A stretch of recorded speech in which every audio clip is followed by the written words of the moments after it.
belajar memang capek, tapi buah dari belajar itu hasilnya akan manis. Seperti kata Imam Syafi'i, jika kamu tidak sanggup menahan letihnya belajar, maka kamu harus sanggup menahan pedihnya kebodohan. Kebodohan itu pedih, nak, nggak bagus. Karena kenapa kita belajar itu capek? Karena ilmu itu mahal, makanya harus kita berjuang. Jadi kita harus sebaik mungkin untuk mencari ilmu, karena ilmu itu dapat membuat kita, karena itu juga kata pepatah, rajin pangkal pandai. Ya, makanya dari situ kita harus rajin-rajin belajar. Oke, kita lanjut aja pelajaran kita hari ini ya. Coba dulu buka bukunya. Hari ini kita akan belajar dengan menggunakan model STAD, di mana nanti Ibu akan membagi kalian ke dalam beberapa kelompok, dan Ibu akan memberikan LKS kepada setiap masing-masing kelompok, dan nanti Ibu akan meminta kalian untuk mempresentasikannya. Jangan main-main ya, Ibu akan menilai gimana keterampilannya di situ.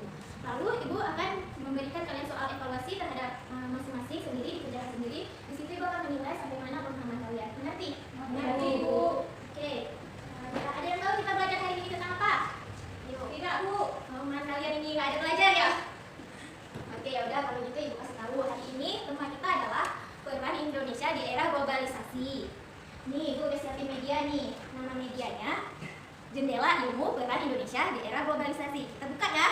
Ya, Bu. 1, 2, 3. Nih judul. Wow, cantik medianya. Nih judul kita hari ini, Peran Indonesia di Era Globalisasi. Sebelum kita masuk ke materi kita, Ibu mau tanya nih, ada yang tahu nggak arti pengertian dari globalisasi itu apa? Saya, Bu.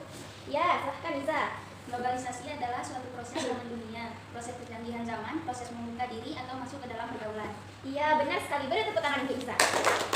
Nih, karena Iza adalah berani untuk menjawab pengertian dari globalisasi. Nih, Ibu berikan coklat untuk Iza. Kasih, Bu. Iya, sama-sama. Ya, benar sekali seperti yang telah dikatakan Iza, globalisasi itu adalah termasuk dari perkembangan zaman, di mana setiap negara bisa untuk bergaul atau berkomunikasi dengan negara lainnya. Jadi, ternyata globalisasi ini mempunyai dampak, baik dampak positif maupun dampak negatif.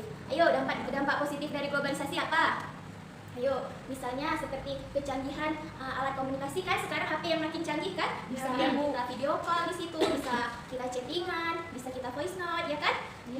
Terus adanya internet kan memudahkan kita kan, kayak kita belajar apa yang ada di internet kan, semuanya ada, asal kita jangan buka yang enggak ya kan, harus pandai-pandai kita menyaring diri kita. Nah, dampak negatifnya apa? Ayo apa? Dampak negatif globalisasi misalnya itu adalah kalau kita terlalu, kan tadi ada itu internet, kita terlalu memainkan game lama-lama kan kita jadi malas belajar, jadi mata kita sakit ya kan, kadang pun nggak makan kayak nasi sama game. Kita masuk di peran Indonesia di era globalisasi. Peran Indonesia di era globalisasi itu ada di bidang ekonomi, bidang sosial, bidang lingkungan hidup, bidang politik dan keamanan, dan bidang budaya. Contohnya ini, bidang ekonomi ini Pak, ada kegiatan ekspor. Ada yang tahu arti ekspor apa? Nggak tahu. Ekspor itu adalah jika kita kan ini kan Indonesia, misalnya Indonesia itu ingin mengirim barang atau jasa ke luar negeri. Kalau impor artinya jika ada kebutuhan di negeri kita yang tidak bisa kita penuhi, maka kita harus mendapatkannya dari luar negeri. Udah tahu sekarang? Sudah, Bu. Oke, selanjutnya bidang sosial. Bidang sosial seperti adanya pertukaran pelajar. Ini misalnya pertukaran pelajar Indonesia dengan Jepang. Mau nggak kalian pertukaran pelajar ke luar negeri? Mau. Iya, makanya harus pintar-pintar belajar kita, karena ini kita dibiayain oleh pemerintah. Selain gratis, selain belajar, kita juga bisa sambil main-main. Enak kan? Enak, Bu. Ya, contoh lainnya seperti negara Indonesia memberi bantuan ke negara lainnya, seperti Indonesia memberi bantuan kepada Palestina atau kepada negara yang sedang dilanda musibah banjir, mungkin bisa kita sumbangkan pangan dan lain sebagainya. Selanjutnya ada bidang politik dan keamanan. Bidang politik itu seperti politik luar negeri Indonesia, di mana politik luar negeri ini adalah untuk mengatur hubungan antara Indonesia dengan negara lainnya. Politik luar negeri Indonesia ini bersifat bebas dan aktif, yang mana bebas artinya negara Indonesia tidak memihak salah satu blok pun di negara lain. Jadi Indonesia ini bersifat netral. Sedangkan bersifat aktif maksudnya adalah Indonesia ini ikut aktif bergerak dalam negara internasional. Selanjutnya adanya bidang keamanan ini, Indonesia kan termasuk negara PBB ya kan, masuk dalam bagian PBB. Untuk menjalankan misi perdamaian dunia, Indonesia mengirim pasukan, nama pasukannya itu pasukan Garuda. Kemudian adanya bidang budaya. Budaya Indonesia ini kan sangat menarik ya kan? Iya, Bu. Beragam ragam, ada tarian, ada masakan, dan keindahan alam Indonesia. Jadi keanekaragaman yang ada di Indonesia ini membuat para turis tertarik untuk datang ke Indonesia. Kemudian adanya bidang lingkungan hidup. Ini gambar apa nih? Ayo. Gambar pegunungan, Bu. Ya, tapi ini apa nih? Hutan, Bu. Iya, ini hutan. hutan itu kan banyak menyimpan pepohonan ya kan. Di dalam hutan ini ternyata dapat sebagai cadangan atau sebagai untuk tersimpannya paru-paru dunia. Maka Indonesia ini kan banyak hutannya kan? Iya, Bu. Sayangnya saja hutan kita sekarang sudah banyak penebangan secara liar dan pembakaran hutan. Oke, sudah mengerti anak-anak Ibu? Sudah, Bu. Mengerti. Sekarang Ibu akan bagi kalian ke dalam beberapa kelompok ya. Iya, Bu. Ini kertas jadi kertas, nanti kalian satu orang pilih satu kertas, pilih yang kita masuk ke depan. Nanti kelompok bagian kan? Ya, Bu. Baik.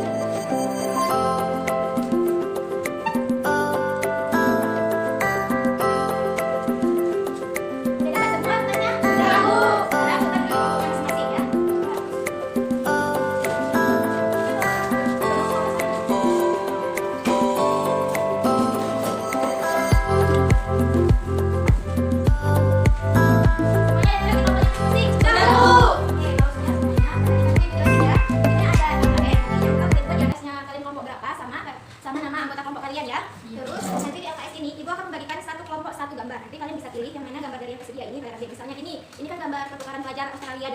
Nanti kalian tempel gambar ini di LKS, kemudian kalian jelaskan pendapat kalian tentang peran Indonesia di era globalisasi. Berarti ini pada bidang sosial dan dampaknya. Mengerti? Mengerti, Bu. Oke, sekarang coba dulu. Kelompok satu yang mana? Sekarang Bu, coba kelompok satu pilih satu gambarnya ya. Oke.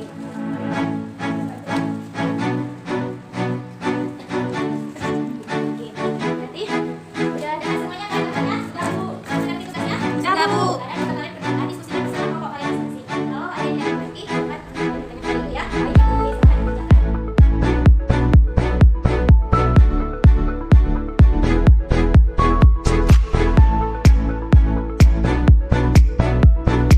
Udah siap tugasnya? Sudah, Bu.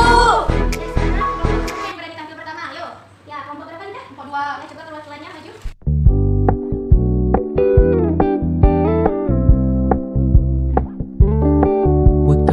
Sekali beri tepuk tangan untuk Linda. Silakan duduk Linda. Terima kasih Bu. Bu rasa kalian sudah mengerti? Oke, sudah mengerti. Ada yang ingin ditanyakan anak ibu? Tidak, Bu. Sudah mengerti semua? Sudah. Wah, hebat ya anak ibu, pintar-pintar semuanya. Oke, kalau sudah mengerti, ibu akan berikan kalian soal ibu bagi soal evaluasinya. Coba kembali ke tempat duduk masing-masing ya. Bu.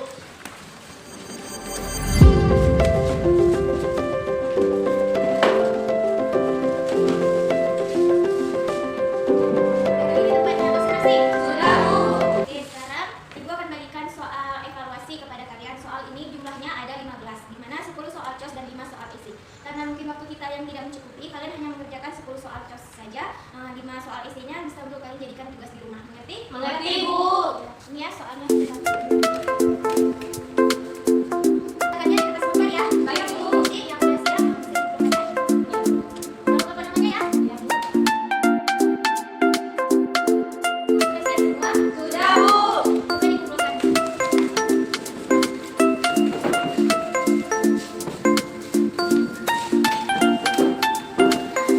Sekarang kita koreksi sama-sama ya, karena nilai kalian di video ini akan ibu totalkan kepada kelompok kalian masing-masing. Nanti kelompok yang memperoleh nilai tertinggi akan ibu beri hadiah ya. Ya, Bu. Ya, Bu. Jangan ada yang periksa sendiri ya.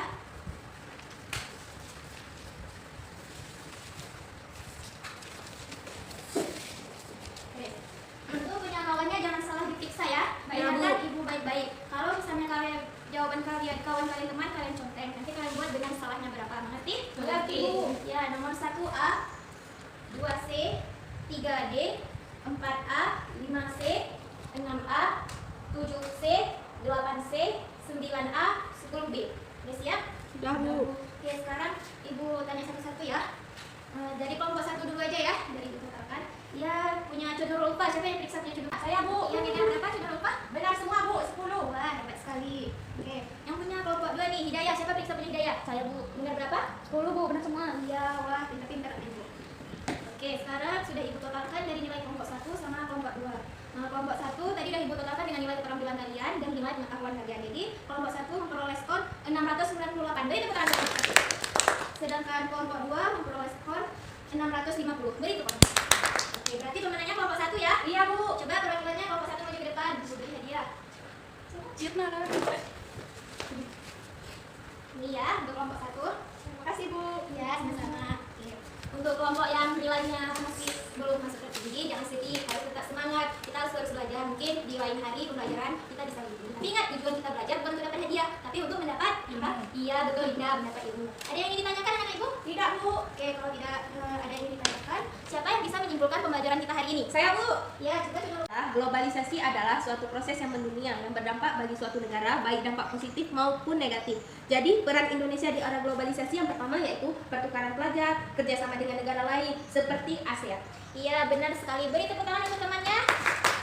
Ya, jadi kesimpulan kita hari ini, globalisasi seperti yang telah Cuk Nurul simpulkan adalah suatu proses yang mendunia, di mana globalisasi ini memiliki dampak positif dan dampak negatif. Untuk itu harus kita sendiri yang pintar-pintar untuk menyaring arus dari globalisasi. Peran globalisasi di Indonesia seperti yang telah Cuk Nurul sebutkan, adanya pertukaran pelajar, adanya kerjasama antara negara Indonesia dengan negara lainnya seperti ASEAN dan lain sebagainya. Oke. Gak ada yang ingin ditanyakan berarti nih, udah paham semua? Sudah, Bu. Oke, kalau sudah paham semua, Ibu rasa pembelajaran kita hari ini cukup sampai di sini. Alangkah baiknya sebelum kita mengakhiri pembelajaran kita hari ini agar ilmu yang kita dapatkan diberkahi, maka kita berdoa terlebih dahulu ya. Iya, Bu. Yuk berdoa sama-sama. Bismillahirrahmanirrahim. Amin. Mungkin cukup sampai di sini saja pembelajaran kita hari ini. Jangan lupa dikerjakan tugas yang telah Ibu berikan dan jangan lupa diulang-ulang dan pelajaran selanjutnya kalian belajar ya. Jangan kayak tadi Ibu tanya kalian nggak tahu. Mengerti? Mengerti, Bu. Oke, Ibu mohon maaf bila ada kesalahan dalam Ibu mengucap mungkin Ibu salah, Ibu mohon maaf. Ibu akhiri. Assalamualaikum warahmatullahi wabarakatuh. Waalaikumsalam warahmatullahi wabarakatuh.